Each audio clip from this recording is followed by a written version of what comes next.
Doug is now moving over to the sound effects area, and he's going to demonstrate how some of these work.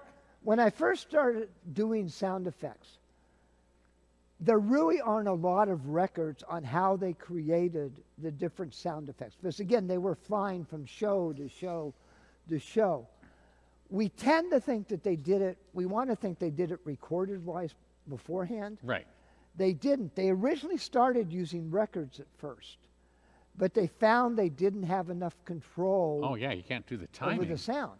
And so they started doing them live. So the first sound effect artists were percussionists from bands because they had the bells and the whistles. Good with rhythm and timing. Right, and the different things that made noises. But some of them I look at and I think, how did they come up with that? For example, my favorite is this. This is a box of cornstarch. And I have no idea in all the research I've done who did it, how they came up with it, or why they even came up with it.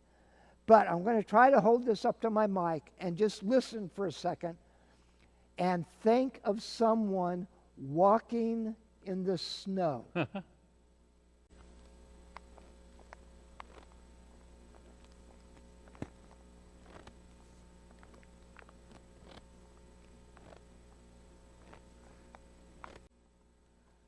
When I first read that in the book... And cornstarch works, but cornflakes don't. I was going to say, when I first read that, I went to the grocery store, and people stared at me. But as you know, in theater, whether people are staring at you or not, you do it. Right.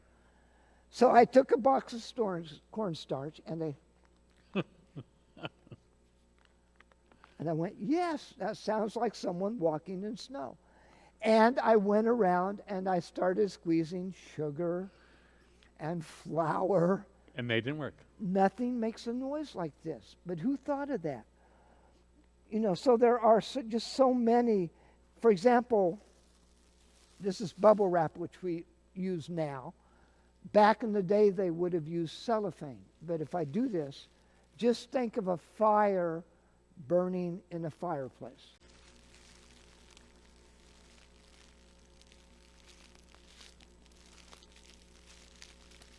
Now, you probably can't hear it. But no, I can kind of hear it, yeah.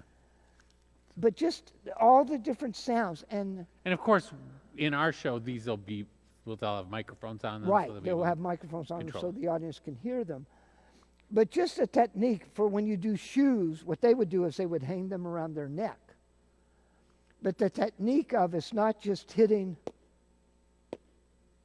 right, but it's realizing that, no, when you walk, you go heel,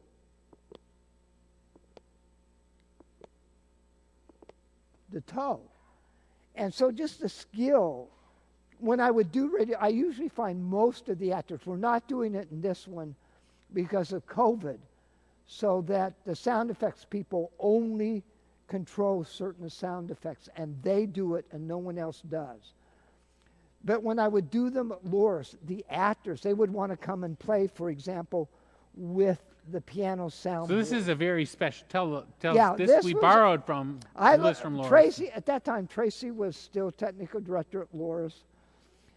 And we used to get the old pianos from the music program. When they would buy new pianos, we would get the old ones in the theater. And so I looked at him one day and I said, I want to tear a piano apart. And this is actually it. And it was remarkable at how well pianos are made. It took us forever to tear it apart. And this is the soundboard from a piano. But you can do such wonderful... Ooh, creepy.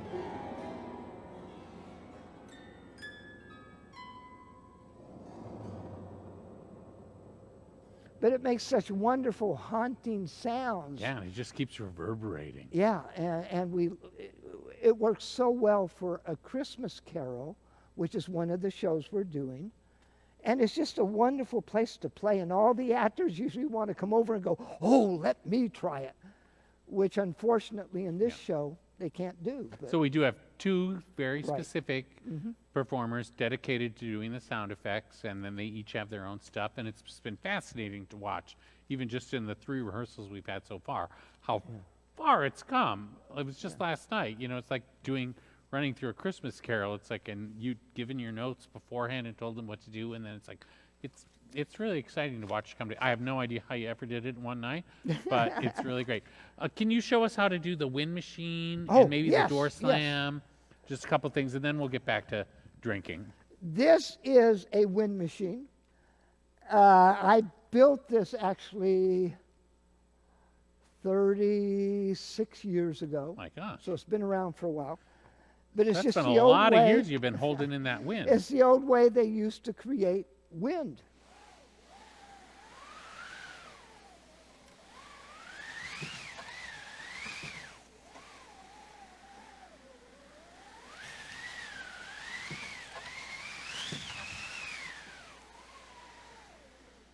But it's basically just wood slabs And you rubbing built on that? canvas, huh? You built that? Yeah. I didn't know that. I'm learning something new.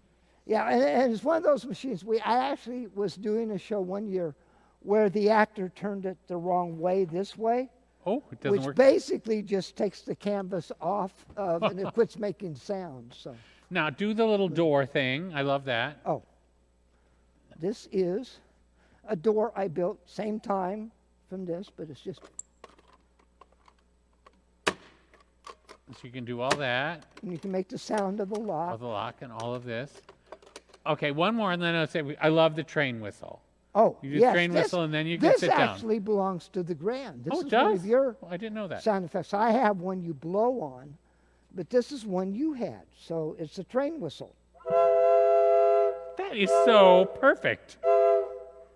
Yeah. That's magnificent. Okay. Thank you so much for that Oh, you're wonderful wonderful. demonstration. Well, the great thing I think about radio